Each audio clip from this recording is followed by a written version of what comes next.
All right, as you know, this is a Mets channel, talk primarily about the Mets. I would mention that the Mets got rained out today. It's raining really heavy here in New York. It's going to be raining a lot here tomorrow, too. So I don't know if they're going to get that game in tomorrow, but there's going to be a doubleheader on August 12th. Split doubleheader, one at 1 o'clock and one at 7 o'clock, the games.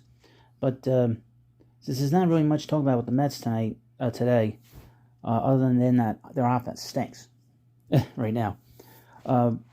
I noticed, and I saw this last night, and I'm sure you heard about it if you're a Mets fan. Jacob deGrom left the game early. Now, I've been mentioning him a lot since he left the Mets, just sort of following him along in terms of his injury situation. This could be a pretty bad situation here now. When pitchers complain about having forearm tightness, that is a precursor to something with the elbow. Usually when players get this forearm tightness, that comes from throwing a slider. If you remember right, that's what we heard when Matt Harvey hurt his elbow and had to get Tommy John surgery. Now, Jake is 35 years old. He's an older pitcher. And he came to the big leagues at 26 years old for the Mets. And the reason was because he had Tommy John surgery in 2010. And he rehabbed in 2011 with, believe it or not, Yohan Santana. So he had that Tommy John surgery already. And I hope he didn't blow that elbow out. Hopefully he didn't do that. Just as a baseball fan, I'd like to see him pitch great like he has. And he's pitched really well down in Arlington. But to see him having to deal with this, I mean, it's one thing about his wrist or his side.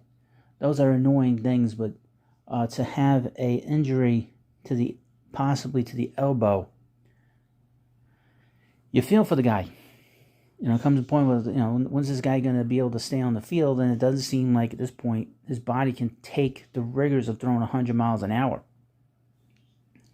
But then again, he's had surgery on this elbow before, and I don't know. I mean, I feel real bad for the guy.